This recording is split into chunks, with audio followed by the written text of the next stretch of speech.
느헤미야 1장 5절에서 11절까지 어제 우리가 살펴본 말씀은 느헤미야의 기도에 대해서 우리가 살펴봤죠. 그제죠. 그리고 어제는 느헤미야 2장 1절부터 10절 말씀에는 느헤미야가 기도한 후의 모습입니다. 첫 번째로 기도한 얼굴에 거룩한 수심이 가득했습니다. 거룩한 수심이 일을 시작하게 했죠. 두 번째로는 느헤미야는 왕 앞에서도 하나님께 묵도했습니다. 세 번째, 느헤미야는 성공의 공치사를 스스로 하지 않고 하나님께 오직 영광을 돌려드리는 진정한 모습을 우리에게 보여줍니다. 오늘은 느헤미야 2장 11절부터 마지막 20절까지의 말씀을 함께 나누어 읽었습니다. 오늘 이거는 이렇게 1장에서는 기도하고 그 2장 전반부에서는 기도한 직후의 모습을 보여주고, 이제 오늘은 실제로 일을 시작하는 겁니다. 그래서 우리가 느헤미야 오늘 이 본문을 통해서 뭔가 신앙인이 일을 어떻게 해야 되는지, 어떤 프로세스, 과정을 거쳐서 해야 되는지, 이걸 우리가 배울 수가 있을 것 같습니다.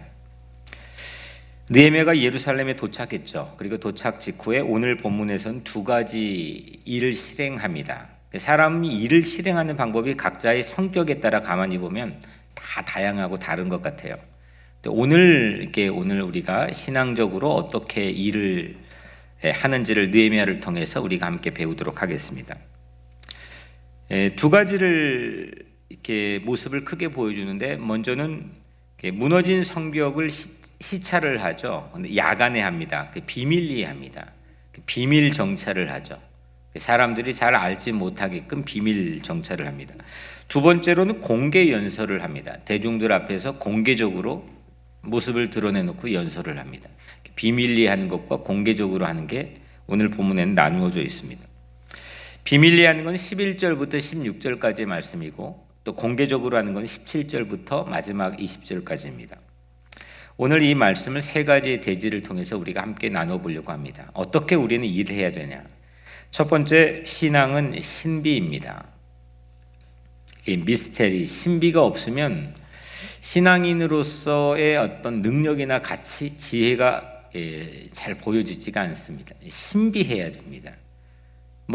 이단 교주나 이단의 모습 안에서 보여지는 그런 신비, 의도적으로 감추려고 하는 그 인위적인 신비 말고, 여하튼 우리는 좀 신비로워야 됩니다. 신비를 잃어버리면 아무것도 아닙니다. 기독교인들이 가지고 있는, 교회가 가지고 있는 뭔가 신비로움이 있어야 됩니다. 느헤미야가 예루살렘에 도착했고 행보를 하는데, 그 행보의 과정을 좀 보면, 오늘 첫 절이죠. 11절에 내가 예루살렘에 이르러 머무른 지 사흘 만에 했습니다. 도착했죠. 머물렀죠. 그리고 3일이 됐다 이겁니다. 3일 동안은 아무것도 하지 않은 거죠. 기도하고 기도 직후에 수심을 통해서 왕하고 아련해서 이제 도착했습니다. 그리고 3일 동안은 성경은 침묵하고 있습니다. 공개하지 않고 감춰져 있는 미스테리 같은 3일을 우리가 여기서 보게 되죠. 이런 비슷한 3일들이 성경에 참 많이 있습니다. 몇 가지만 뽑아보자면, 아브라함이 이삭을 번제로 드리기 위해서 모리아 산으로 가는데 그 걸린 시간이 3일입니다. 성경은 거기에 크게 언급하지 않습니다. 미스테리입니다. 아브라함이 이삭을 그렇게 번제로 가는 3일 여정 말고도 요나가 물고기 뱃속에 들어갔습니다.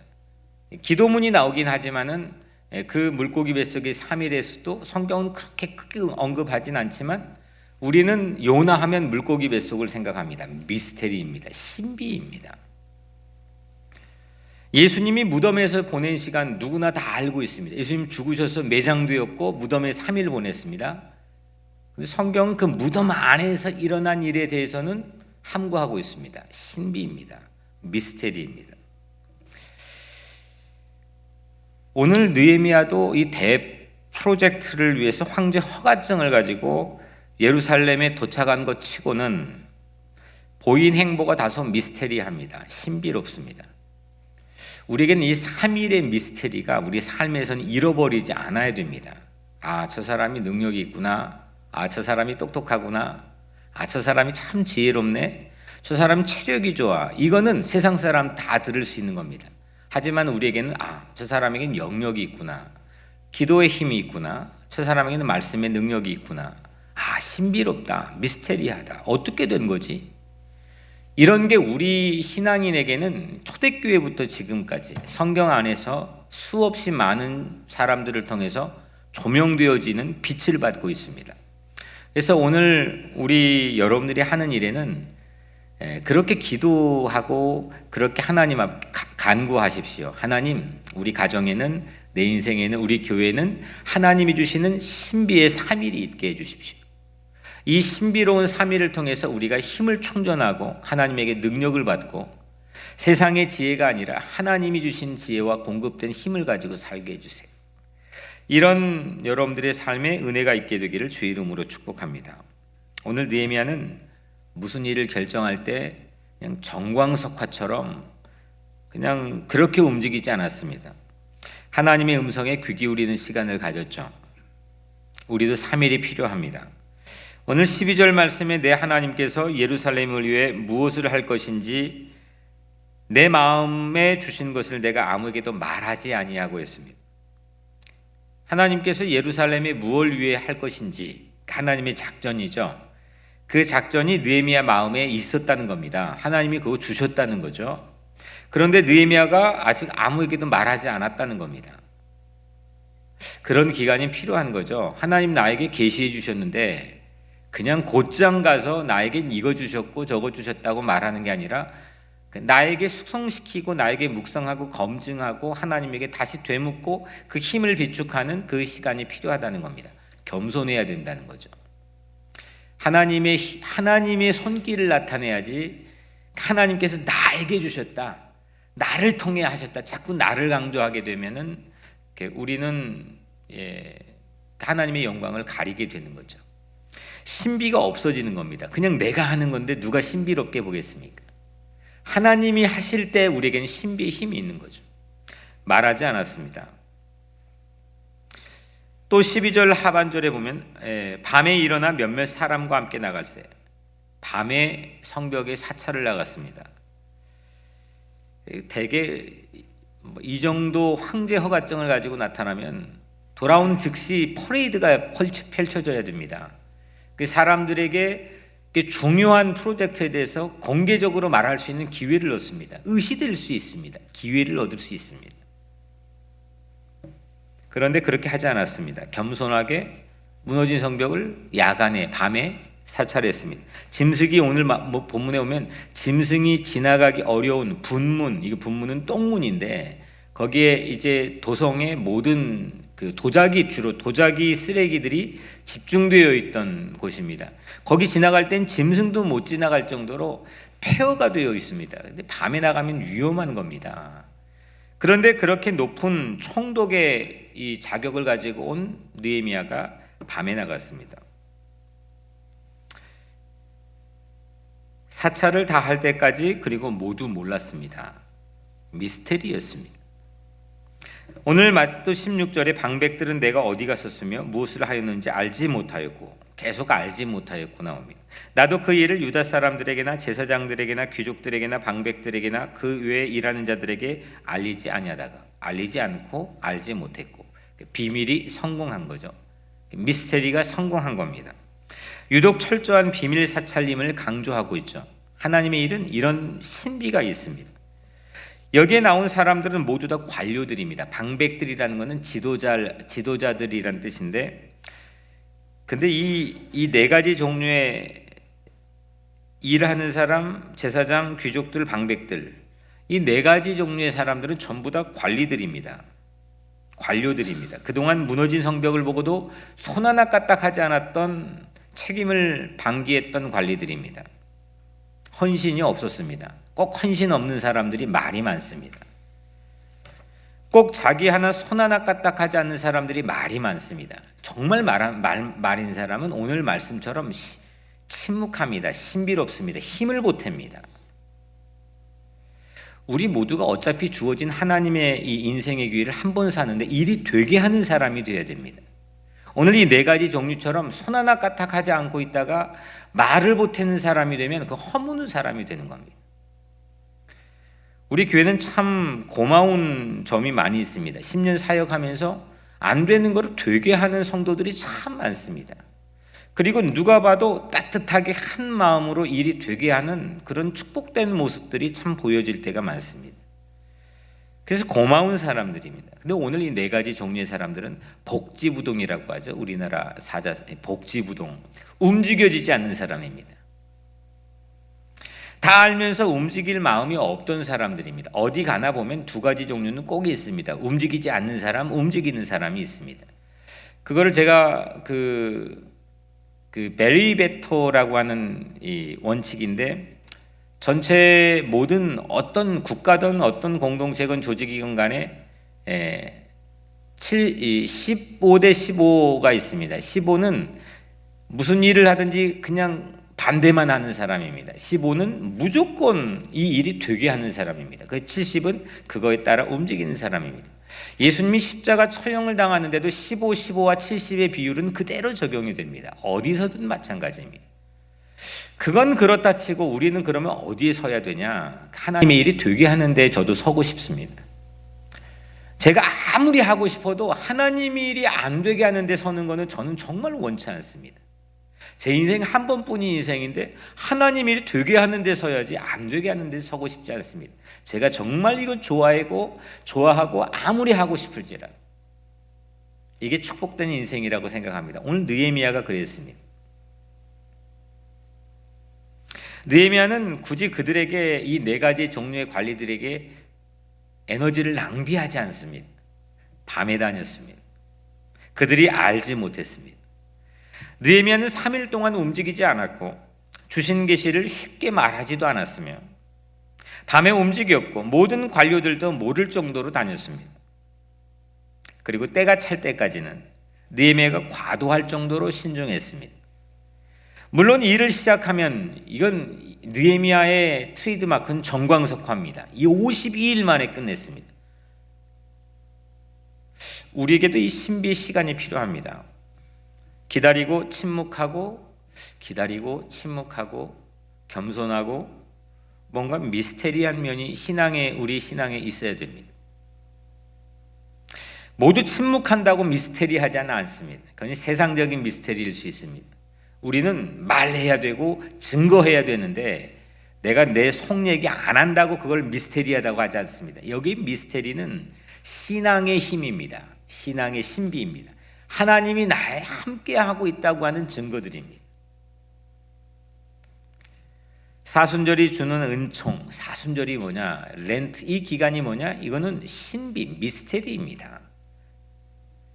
설명할 수 없는 이성적이고 이론적으로 말도 안 되는 비밀스러운 것, 이게 신앙입니다. 우리는 언제나 이런 신비의 공간인 골방, 또 신비의 시간인 은밀함, 이 은밀한 공간의 시간과 공간의 신비가 우리 안에 있을 때 참다운 능력이 우리 안에 있을 줄로 믿습니다. 두 번째로 신앙은 염치를 회복하는 그런 일입니다. 염치를 회복하는 겁니다. 느헤미야는 3일 동안 신비로운 자맹을 했죠. 그리고 공개 행보를 드디어 시작합니다. 이제 자맹은 끝냈습니다. 17절에 후에 그들에게 이르기를 우리가 당한 공경은 너희도 보고 있는 바라.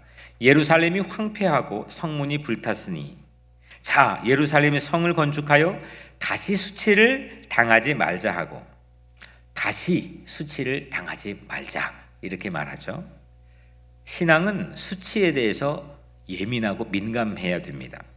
부끄러움, 이걸 염치라고 부르죠. 염치가 없으면 황폐한 것 보고도 힘들지 않습니다. 아무렇지도 않습니다. 느헤미야의 공개 연설은 다시 염치의 회복으로 시작합니다. 염치가 있어야 일이 일어납니다. 여기 체육관이 이게 뭐 비는 새고 이거 잘 보지도 못하지만은 뭐 봤는데도 뭐 우리가 설날할 때도 봤는데도 뭐 아무것도 우리가 느낌이 없다면 우리 기성세대들은 염치가 좀 없는 것일 수도 있는 거죠. 아, 여기서 우리 아이들이 예배 드릴 텐데, 뛰어놀 텐데, 우리 자녀들이 여기에서 하나님을 배울 텐데, 이건 어느 공간이나 우리가 마찬가지죠. 학교 갔다 집에 돌아오는 아이를 보고도 그 아이가 어떤 어려움이 있는지, 또 그 아이 앞에서의 부모는 어떤 모습인지, 그 아이들에게 우리가 돈 벌어가지고 좋은 옷 사주고 학교 보내주고 밥 해주는 것, 그걸로 내 염치를 교묘하게 우리가 가리려고 하지만 그건 아무것도 아닌 겁니다. 그것도 우리에게 맡겨진 의무입니다. 신앙은 그것과는 좀 다른 신비도 있어야 되지만 염치가 있어야 됩니다. 그래야 하나님 앞에 우리 각자 자기 자신을 성찰하고 회개할 수 있기 때문입니다. 그래서 기도도 회개로 시작해야 되고, 신앙도 하나님 앞에 염치 없던 삶을 참여하는 것에서 시작합니다. 이스라엘은 당한 공경을 보고도 140년 동안이나 염치를 잃어버렸습니다. 우리나라 민족의 가장 큰 문제가 뭐냐?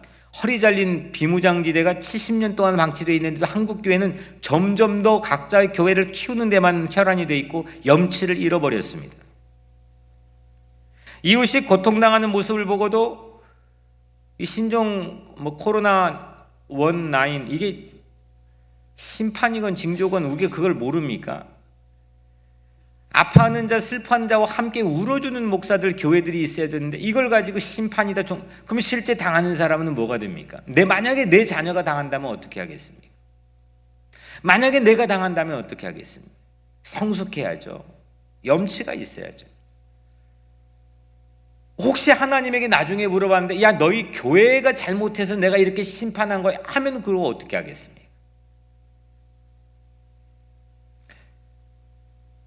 우리는 하나님 앞에서 염치를 회복할 때 머초해집니다. 성숙해집니다. 여명월도 자녀들 앞에서 부끄러움을 회복하는, 염치를 회복하는 운동이라고 생각합니다. 부끄러움을 알면 하나님은 그리스도의 보혈로 신비하게도 우리의 염치를 다 사라지게 해주십니다. 당당하게 해주십니다. 은혜 보좌 앞에 담대하게 나가게 해주십니다. 근데 염치를 교묘하게 전가하고 남 탓하고 그러면은 그 염치는 사라지지 않는 거죠. 18절 말씀에 또 그들에게 하나님의 선한 손이 나를 도우신 일과 왕이 내게 이른 말씀을 전하였더니 그들의 말이 일어나 건축하자 하고 모두 힘을 내어 이 선한 일을 하려 하매. 느헤미야는요, 하나님의 선한 손이 더 이상 부끄럽지 않도록 도우신 일을 말하고 있습니다. 대중들이 공개적으로 여기에 반응하죠. 말씀을 전하였더니 그들의 말이 일어나 건축하자 하고 모두 힘을 내어 이 선한 일을 하려 하매. 설교하니까 반응했습니다. 우리 교회가 장점이 있습니다. 저도 물론 설교에 대해서 사생결단을 하고 10년 동안 여러분들에게 준비해서 말씀을 전하는 것 정말 최선을 다해봤지만, 우리 교회의 장점은 이 설교의 성도들이 반응을 한다는 겁니다. 설교한 대로 이 교회가 움직여 왔다는 겁니다. 하나님께서 그렇게 일해왔셨다는 겁니다. 이게 우리 교회의 가장 큰 하나님에 대한 은혜라고 저는 고백합니다. 오늘 이 무리들이 설교에 대해서 반응을 했습니다. 일어나 건축하자라고 반응했습니다. 모두 힘을 냅시다 하고 반응했습니다. 선한 일을 하는데 힘을 모았다라고 고백합니다. 우리 교회도 여명을 건축하자, 이 사명에 힘을 내자라고 지난 주일 처음 말씀을 드렸습니다. 여명월은 우리의 부끄러운 과거에 그리스도의 십자가의 여명을 비춰 사라지게 하는 하나님의 귀한 은총입니다. 느헤미야는 이렇게 3일의 신비로운 기간 동안 영적인 지혜를 채웠습니다. 그리고 공개 연설을 했죠. 느헤미야는 무작정 무너진 성벽을 재건하려고 하지 않았습니다. 이제 하나님 나에게 하게 하셨으니까 이거 하지 않았습니다. 저도 이게 지금 건축하자라고 지난 주일 처음 제시하기까지 3개월 동안 당에도 또 사람들과도 최소화시켜서 기도하는 시간을 가졌습니다. 우리 당에도 마찬가지였습니다. 그리고 하나님께서 무너진 마음을 먼저 세우게 했습니다. 우리 피차간에 서로 간에 무너진 마음을 먼저 세우도록 하시는 것이 하나님의 뜻입니다.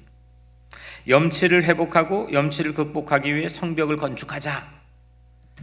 벽돌을 하나 쌓는 것도 중요합니다. 하지만 왜 벽돌을 내가 손에 들어야 되지? 그걸 아는 것이 훨씬 더 중요합니다. 벽돌 쌓는 거는 돈 있으면 쌓을 수가 있지만 내가 왜 벽돌을 들어야지? 왜 이걸 주워야지? 이걸 아는 동기부여가 훨씬 더 중요한 가치인 겁니다. 그게 교회를 움직이는 겁니다.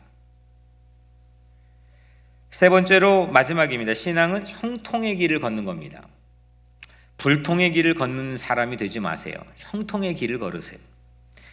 느헤미야는 처음부터 순탄하지 않았습니다. 오늘 19절에 보면 호론 사람 산발랏과 종이었던 암몬 사람 도비야와 아라비아 사람 게셈이 이 말을 듣고 우리를 업신여기고 우리를 비웃어 이르되 너희가 하는 일이 무엇이냐? 너희가 왕을 배반하고자 하느냐 하기로. 유명한 방해꾼 삼총사가 나오죠. 산발랏, 도비야, 게셈, 이 세 명이 유명한 방해꾼 삼총사입니다. 이들이 했던 일이 두 가지인데 업신여겼습니다. 그리고 비웃었습니다. 조롱한 거죠. 이거 한번 당해보면 사람이 참 힘이 떨어집니다. 느헤미야는 이 형통의 난관에 부딪혔습니다. 비웃음과 조롱거리가 되었습니다. 총독인데. 이때 느헤미야가 반응합니다. 20절에 내가 그들에게 대답하여 이르되 하늘의 하나님이 우리를 형통하게 하시리니 그의 종들인 우리가 일어나 건축하려니와 오직 너희에게는 예루살렘에서 아무 기업도 없고 권리도 없고 기억되는 바도 없다 하였느니라. 느헤미야가 이렇게 비웃음과 조롱 앞에서 형통하는 마음을 회복합니다. 일어나 건축할 수 있는 확신을 말하죠. 도리어 방해꾼 삼총사를 조롱합니다. 느헤미야에게 형통은 고난이 없는 게 아닙니다. 어려움이 없는 게 형통이 아닙니다. 느헤미야에게 형통은 하나님이 우리와 함께 하시는 게 형통입니다. 하나님이 우리를 도와주시는 게 형통이지 고난이 없는 게 만사 모든 게 그냥 일사천리로 해결되는 게 형통이 아니었습니다. 성경이 그렇습니다. 우리가 잠자면 사탄도 쉽니다. 일 안 합니다. 그런데 우리가 일하면 사탄도 일합니다. 우리가 하나님의 일을 할 때 사탄은 일합니다. 업신여긴 비웃음, 음해 이런 것들이 난무합니다. 배가 항구에 정박하기 위해 만들어졌습니까? 아니죠. 배는 험한 풍랑 뚫고 바다에 항해하기 위해서 건조됐습니다. 그냥 잔잔한 항구에 정박하려고 배를 건조한 게 아닙니다. 느헤미야는 총독이라는 권력을 활용해 가지고 동원령을 내렸으면 빨랐습니다. 야 빨리 모여 일해 이렇게 하면 빨랐습니다. 그런데 왜 벽돌을 주어야 되는지 염치에 대해서 얘기했고 이 벽돌을 주어서 무엇을 할 건지 하나님의 영광의 신비에 대해서 말씀했습니다. 느헤미야의 리더십은 마음을 움직이는 게 중요했습니다. 희망이 없다고 하는 것에서 희망이 있다고 말하고 모두 다 포기하는 자리 70%, 85%가 포기하는 자리에서 15%를 일으켜가지고 100%가 포기하지 않도록 만드는 것, 일이 되게 하는 것, 그 포기한 사람이 손을 잡아주는 것, 이게 느헤미야의 신앙에는 모습입니다. 말씀을 정리하겠습니다. 신비로운 영광을 채웁시다. 염치, 수치, 부끄러움을 다시 회복합시다. 좀 부끄러움 좀 합시다. 비상식적인 거 하면서 부끄러움 모르고 살지는 맙시다. 하나님께서 함께 하시는 형통의 길을 걸읍시다. 여명을 건축은 신비로운 영광을 채우는 예배터가 될 것이고 거룩한 염치를 깨우고 염치의 성벽, 회개의 성벽, 통곡의 성벽을 세우며 자기 중심에서 벗어나 타자와 교제하는 놀이터가 될 것이고 복음을 전할 인재 양성을 할 형통의 배움터가 될 줄로 믿습니다. 기도하겠습니다. 은혜로우신 하나님 감사합니다. 오늘 주신 말씀 붙들고 우리 기도하고 나가려고 합니다. 주님께서 우리와 함께하여 주옵소서. 예수 그리스도의 이름으로 간절히 기도드리옵나이다. 아멘.